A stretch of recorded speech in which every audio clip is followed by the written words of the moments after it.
I'd like to start by acknowledging the traditional custodians of the lands in which we meet today, the Darug people, and pay my respects to Indigenous elders past, present and emerging. I've got the pleasure of introducing the New South Wales Health Minister, Ryan Park, very shortly. But before I do want to highlight, as Nick mentioned, that this is the third year that we've been hosting this event now, and a big part of why we've been able to have these discussions is because of the support of the region's three local health districts, Southwestern Sydney, Western Sydney and Nepean Blue Mountains, and we're going to be hearing from them later today. What's been most pleasing is not just the relationship that we've had with the LHDs, but the partnership and the collaborative approach that they've driven amongst themselves. And while they've all served different communities, their willingness to work together, to share ideas and advocate collectively is something that I think deserves to be acknowledged. I also want to give a special mention to the Chair of Nepean Blue Mountains Local Health District, the Honourable Peter Collins, who's been one of the leading voices from the very outset of that partnership,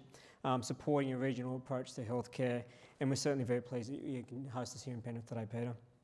I want to give a special mention also to the region's primary health networks. The counterparts of the LHDs have also recognised the importance of applying a more holistic lens to primary healthcare in Greater Western Sydney. I want to thank Keith McDonald, along with his peers Andrew Newton and Liz Ray, for their leadership that they've shown too. When we kicked off this event a few years ago, one of the big motivators for us was to discuss and understand the issues that are impacting the health and wellbeing of the communities in the region. And whether it's environmental, socioeconomic, or other contributing factors, one of the imperatives for us was to underline the importance of our leaders in health to make sure that they have a seat at the table when it comes to how our region develops. Which in the current climate, where housing and future housing is guiding a lot of the state and federal government policy, particularly when it comes to land use, planning, transport infrastructure,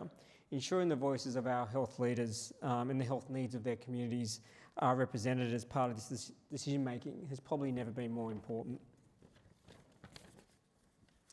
Today we will be talking about the health challenges and the infrastructure and the services required to support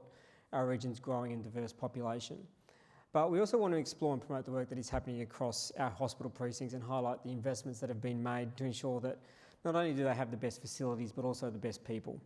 The fact is that health is the single biggest employer in the region, and as we're seeing it play out in places like Westmead, Liverpool, Campbelltown and Nepean, these places are increasingly becoming known as centres for innovation, education and collaboration. They are places that are attracting and developing the bright minds and the big enterprise. The links and the pathways that are being created through our tertiary institutions, in particular the likes of University of Sydney, UNSW, WSU, as well as through TAFE,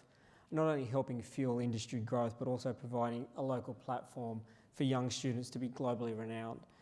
There's a lot of amazing work that is happening behind the scenes, and we want to be able to share that today. And while there's no doubt that there are many issues influencing the health of residents in the region, we also see a lot of opportunities for Greater Western Sydney to be at the forefront of health service innovation, and a lot of that is going to be led by many of the voices that we're going to be hearing today. So to get us underway and to hear about some of those opportunities, please welcome to the stage New South Wales Minister for Health, Ryan Park.